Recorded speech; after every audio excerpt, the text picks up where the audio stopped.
Hello guys, welcome to auto paradise. कैसे हैं आप लोग? आज की हमारी वीडियो इलेक्ट्रिक व्हीकल्स के बारे में है एंड हमारे व्यूअर्स कार बायर्स हो सकते हैं जो इलेक्ट्रिक व्हीकल्स के बारे में जानना चाहते हों, स्टूडेंट्स हो सकते हैं जो ईवी के बारे में कंसेप्ट को समझना चाहते हों, या शोरूम के एम्प्लॉयज़ हो सकते हैं जो अपने कस्टमर्स को ईवी के बारे में समझाना चाहते हों। आज की हमारी वीडियो में हम जानेंगे कि इलेक्ट्रिक व्हीकल्स इंडियन मार्केट में क्यों दिखाई दे रहे हैं, हमारी इंडियन गवर्नमेंट इलेक्ट्रिक व्हीकल्स के सपोर्ट के लिए क्या क्या स्टेप उठा रही है, एज अ कार बायर आपको इलेक्ट्रिक व्हीकल खरीद के क्या बेनिफिट होने वाला है, ईवी के क्या क्या मेन कंपोनेंट्स रहेंगे, ईवी कैसे वर्किंग करता है and EV normal combustion engine से किस तरह बेहतर है। सो इस वीडियो में अपने इंटरेस्ट पॉइंट को देखने के लिए आप हमारे वीडियो के डिस्क्रिप्शन में जा सकते हैं, अपनी चॉइस के टॉपिक को से स्किप करके देख सकते हैं।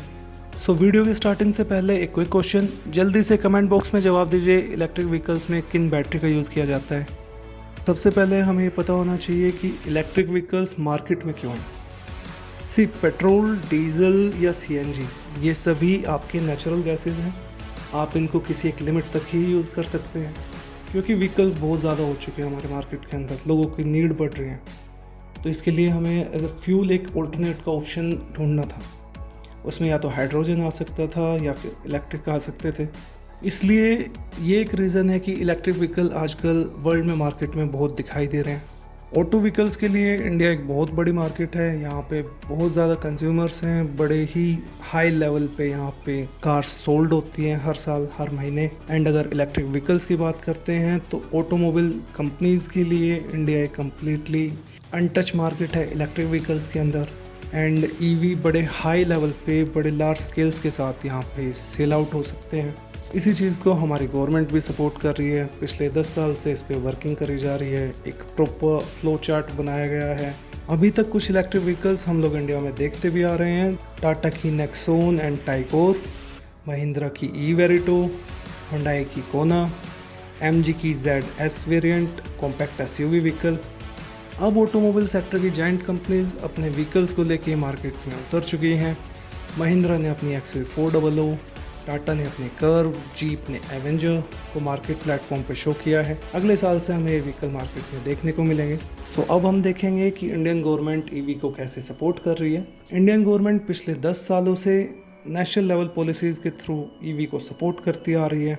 फेम इंडिया प्रोजेक्ट वर्किंग में है, NCEM एंड NAB डेवलप किए गए हैं, न्यू स्क्रैप पॉलिसीज़ लॉन्च की गई हैं। DHI ने भी फेम इंडिया स्कीम के अंडर में 2636 चार्जिंग स्टेशंस को सैंक्शन किया है 62 cities and 24 states and union territory के अंदर। देखिए, इलेक्ट्रिक व्हीकल्स न्यू टेक्नोलॉजी है, चीज़ें कॉस्टली हैं, सो इनके स्टार्टिंग व्हीकल्स का भी प्राइस बहुत ज़्यादा हाई है। सो अब हम जानेंगे कि as a buyer and consumer electric vehicle खरीदने पे आपको कैसे बेनिफिट होता है। गवर्नमेंट इलेक्ट्रिक व्हीकल्स ओनर्स को सब्सिडीज़ पास कर रही है जो कि लाखों में जाती है। दिल्ली के केस में स्टेट गवर्नमेंट ईवी बायर्स के लिए 10,000 रुपये की पर किलोवाट आवर की सब्सिडी पास ऑन कर रही है। 4 व्हीलर के केस में जिसकी कैपिंग 1.5 लैक्स है एंड ये पहले 1,000 बायर्स के लिए है। 2 व्हीलर बायर्स के लिए 5,000 रुपये पर किलोवाट आवर की सब्सिडी मिलती है जिसकी मैक्सिमम कैपिंग 30,000 रुपये है। अगर आपके व्हीकल का लाइफ टाइम पूरा हो गया है तो न्यू स्क्रैप पॉलिसी के अंडर में आपको 10,000 रुपये तक का गवर्नमेंट की तरफ से बेनिफिट मिलता है। एंड ईवी खरीदने पे आपको व्हीकल की रजिस्ट्रेशन फीस भी पूरी तरह से फ्री कर दी जाती है। माइट भी ये एक लिमिटेड स्टार्टिंग कार बायर्स के लिए हो। अगर आप ईवी खरीदने के लिए कार लोन लेंगे तो उसमें भी आपको 1.5 लाख रुपये तक की टैक्स में छूट मिल सकती है। अब हम देखेंगे कि ईवी की बैटरी की कैपेसिटी एंड उसकी किलोमीटर रेंज क्या है। ईवी की एक एवरेज बैटरी कैपेसिटी आपका 26 किलोवाट आवर से लेके 91 किलोवाट आवर तक हो सकती है एंड इसकी एवरेज आपकी 286 किलोमीटर से लेके 484 किलोमीटर तक हो सकती है पर चार्ज के हिसाब से। जैसे टाटा टाइगोर में आपको 26 किलोवाट आवर की बैटरी साइज मिलती है जो आपको 306 किलोमीटर की रेंज देती है। एंड अगर हायर सेगमेंट में जाते हैं तो ऑडी ई-ट्रॉन के अंदर आपको 91 किलोवाट आवर की बैटरी साइज मिलता है जिसमें 484 किलोमीटर की रेंज मिल जाती है। अब हम देखेंगे कि इलेक्ट्रिक व्हीकल क्या है, इसमें कौन कौन से पार्ट हैं। देखिए, ये टीवी तो है नहीं कि तार लगा दिया और चले जा रहा है। सो इसको पावर कहाँ से मिल रही है, इसमें कौन से पार्ट्स हैं, वो कैसे पावर से सपोर्ट लेते हैं, कैसे वर्किंग करते हैं। नेक्स्ट क्वेश्चन, जल्दी से कमेंट बॉक्स में टाइप करें कि ईवी के अंदर कौन से चेसी का यूज़ होता है, लेड ऑन फ्रेम या फिर मोनोकोक। टड़ा, इसके अंदर एक टोटली न्यू स्केटबोर्ड चेसी का यूज़ किया जा रहा है, जो कि आपका यूनिवर्सल चेसी है। एक इंडिविजुअल कंपनी से ऑलमोस्ट सभी कंपनीज को सपोर्ट किया जा रहा है, या हर कंपनी अपना एक सिंगल प्लेटफॉर्म ये बना रही है। तो इससे आपको एडवांटेज ये मिल जाती है कि इसमें आप कार के साइज या सेगमेंट को लेके रिस्ट्रिक्टेड नहीं रहते हो। एक चेसी को थोड़ा सा एनहांस करके आप उसी को हैचबैक या सेडान कार में डेवलप कर सकते हो, या उसी से आप अपनी कॉम्पैक्ट एसयूवी बना सकते हो। स्केटबोर्ड चेसी को थोड़ा सा और बढ़ा दिया तो आप अपनी बस डेवलप कर सकते हो। तो स्केटबोर्ड चेसी आपके लिए एक यूनिवर्सल प्लेटफॉर्म फ्रेम हो गया, जिस पे आपकी ईवी डिज़ाइन हो रहे हैं आज की डेट में। ईवी के मेन पार्ट्स के अंदर skateboard platform, lithium ion rechargeable battery pack, on board charger, quick charging plug, house hold charging plug, inverter, induction motor या फिर electric traction motor, electric power train या ड्राइव ट्रेन मेन पार्ट्स में आते हैं। EV rechargeable battery PACS में store की गई energy का यूज़ करता है। बैटरी पैक एक तरीका है इलेक्ट्रिक व्हीकल के अंदर एनर्जी को स्टोर करने का। रिचार्जेबल बैटरी पैक को पावर आपके चार्जिंग पोर्ट के थ्रू किसी पावर स्टेशन या हाउस होल्ड चार्जिंग डिवाइस से मिलती है। एंड ये बैटरी पैक जो होता है ये मोटर को पावर देता है, जो आपके व्हील्स की मूवमेंट में हेल्प करता है। ऑलमोस्ट सारी ईवी लिथियम आयन बैटरीज का यूज़ करते हैं अपने बैटरी पैक के अंदर। लिथियम आयन सेल्स वो सिंपल बैटरी एंड सेल्स होते हैं जो आप घर में किसी रिमोट डिवाइस में, टीवी के रिमोट में या घड़ी के अंदर यूज़ करते हो। सो बैटरी पैक एक सिंपल कलेक्शन है आपके लिथियम आयन बैटरी सेल्स का। ये जो सेल्स होते हैं ये एक सीरीज ऑफ कॉम्बिनेशन में कनेक्टेड होते हैं एंड पैरेलल कनेक्टेड होते हैं इलेक्ट्रिक व्हीकल के लिए पावर को प्रोड्यूस करने के लिए। अब जब ये सेल यूज़ होते हैं, एनर्जी प्रोड्यूस करते हैं, रिचार्ज होते हैं, तो सेल्स में हीट बनती है, मतलब वो सेल्स गर्म भी होंगे। अब सवाल ये उठता है आप इन सेल्स की हीट को कैसे कम करोगे।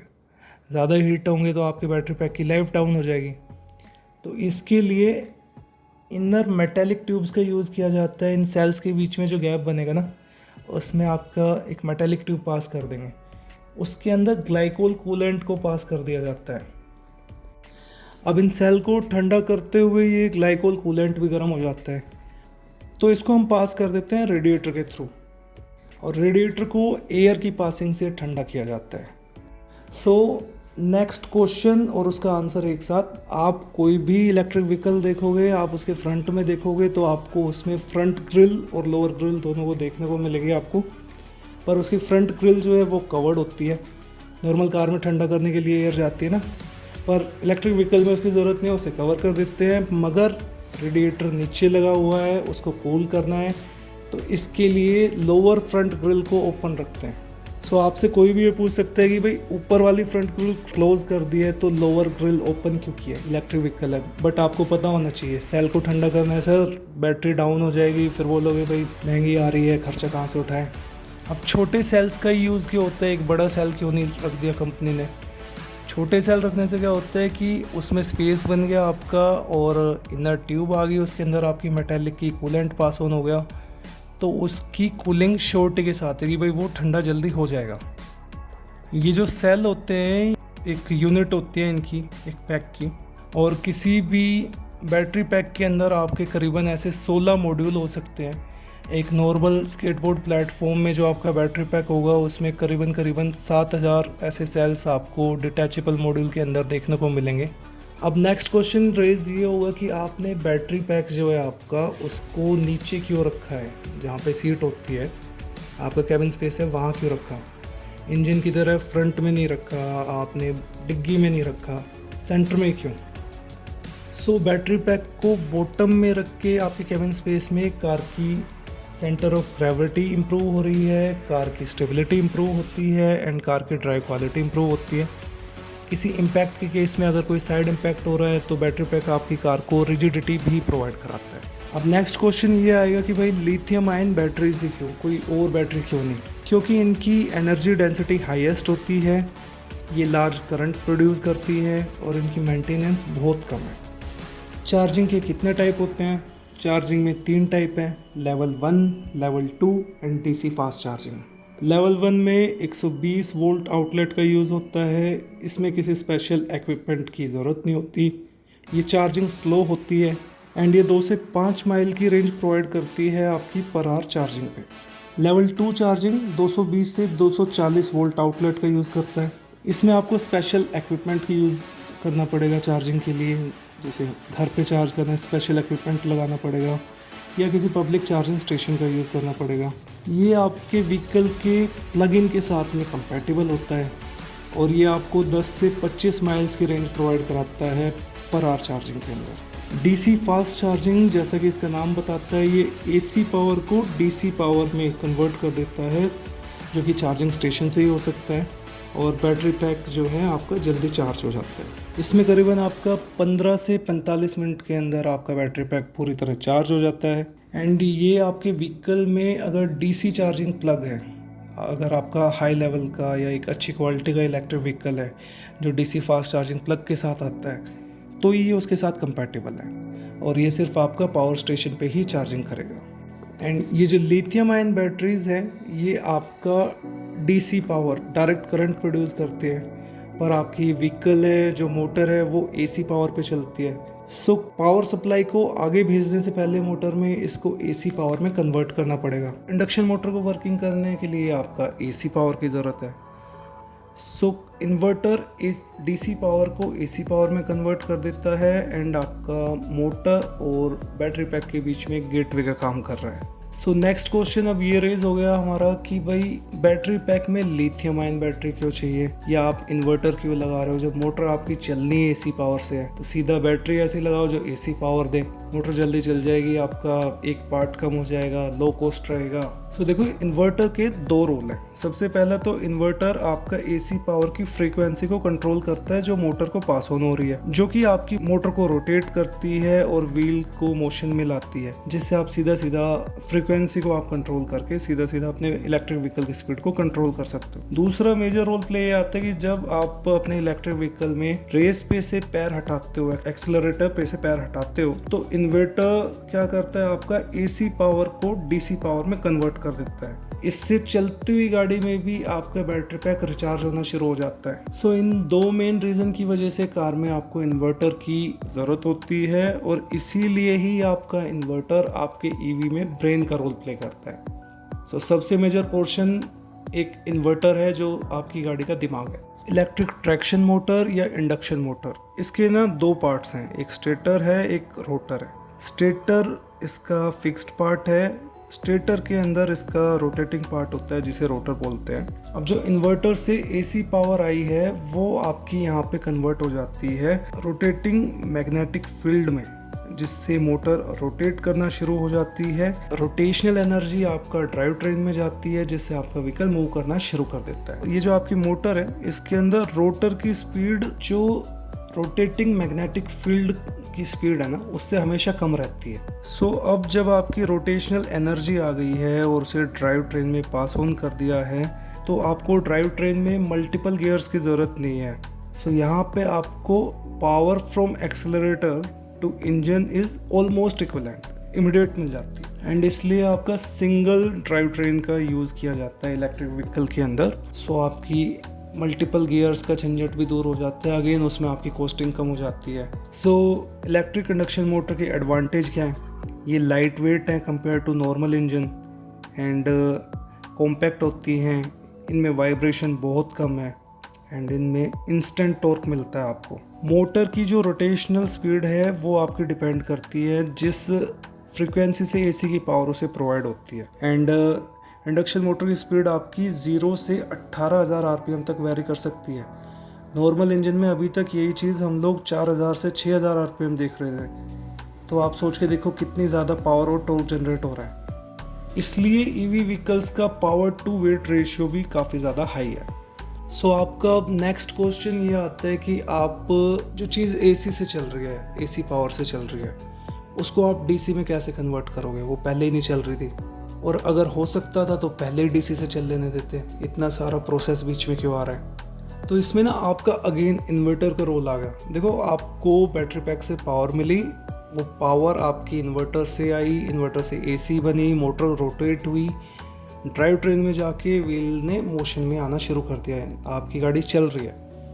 अब जब आप एक्सेलरेटर पे से पैर हटाते हो, उस समय कुछ समय के लिए इन्वर्टर जो एसी पावर आ रही है उसको डीसी में कन्वर्ट कर देता है, सीधा आने देता है। उससे क्या होता है, जो आपका रोटर घूम रहा था, जो आपकी पावर जनरेट हो रही थी, वो उसको उल्टा घुमाना शुरू कर देता है। उल्टा घुमाते तो क्या होता है, पावर अब वहाँ से जाने की बजाय वहाँ से वापस आएगी बैटरी पैक के अंदर, सीधा डीसी करंट, और आपका बैटरी पैक रिचार्ज होना शुरू हो जाएगा। सो भाई आपका इन्वर्टर दिमाग वाला बंदा है, और यही दिमाग है सबका। ड्राइव ट्रेन में 2 पार्ट आते हैं, gear box and differential.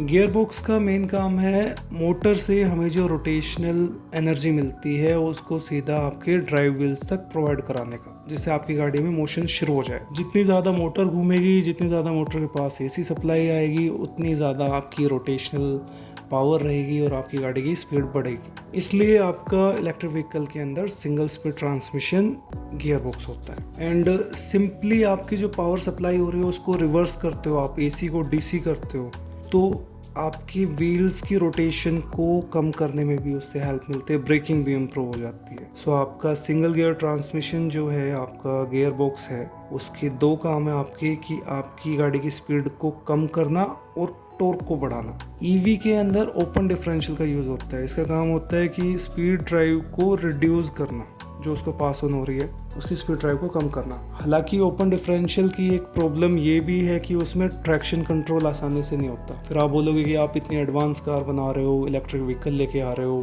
Traction control नहीं है, स्टेबिलिटी कंट्रोल नहीं है, तो ये सारी चीज़ें कैसे इफेक्टिव होगी, आप ब्रेक लगा के क्या कर लोगे जब गाड़ी में स्टेबिलिटी नहीं है। देखिए ओपन डिफरेंशियल जो है काफ़ी रिजिड होते हैं और उनमें टॉर्क बहुत ज़्यादा होता है। एंड इलेक्ट्रिक व्हीकल के अंदर आप इस चीज़ को 2 तरीके से रिजोल्व कर सकते हो, सिलेक्टिव ब्रेकिंग करके या पावर सप्लाई को कट करके। नॉर्मल इंजन कार जो होती है हमारी, वो फ्यूल पावर सप्लाई कट करने में इतनी ज़्यादा रिस्पॉन्सिव नहीं होती। एंड इंडक्शन मोटर के अंदर पावर सप्लाई को कट करना बहुत आसान है, इसलिए ट्रैक्शन कंट्रोल को आप आसानी से गेन कर लेते हो।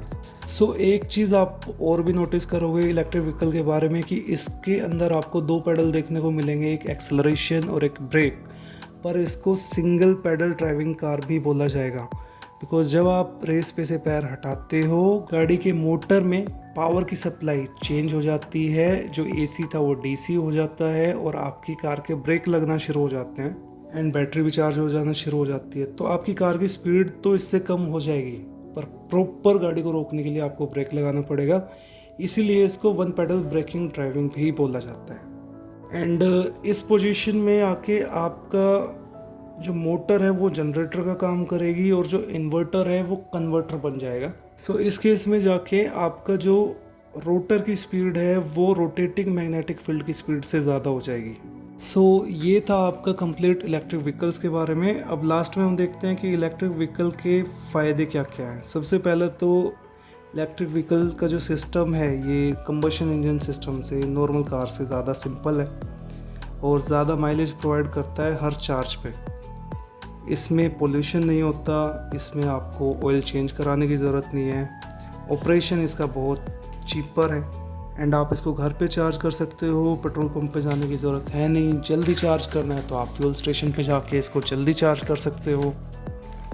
पोल्यूशन सर्टिफिकेट नहीं कराना पड़ेगा और ईवी अपने हाईएस्ट टॉर्क को 0 आरपीएम से ही स्टार्ट कर देती है प्रोड्यूस करना। सो ये गाड़ी फास्ट है, 0 to 60 का एक्सेलरेशन बहुत साइलेंट है और बहुत रिस्पॉन्सिव है। एंड नॉर्मल कार के कंपैरिजन में ईवी में आपको काफ़ी बड़ा और अच्छा क्रम्पल जोन मिलता है सेफ्टी को बढ़ाने के लिए। कार का ड्राइविंग कॉस्ट कम है, कार का पावर और टॉर्क बहुत ज़्यादा है, इसका इफेक्टिव ट्रैक्शन कंट्रोल है, ब्रेकिंग अच्छी है, कार की एक्सेलरेशन अच्छी है, स्टेबिलिटी अच्छी है क्योंकि इसका सेंटर ऑफ ग्रेविटी काफ़ी अच्छा है। गाइस वीडियो अच्छी लगी हो तो इसे लाइक करें, चैनल को सब्सक्राइब करें। एंड ये इन्फॉर्मेशन बहुत ही सिंपल वे में मैंने बनाई है ताकि आप सभी को आसानी से समझ में आए। तो जितना हो सके इस इन्फॉर्मेशन को ज़्यादा से ज़्यादा शेयर करें, दूसरे के भी काम आए। Thank you so much and good evening.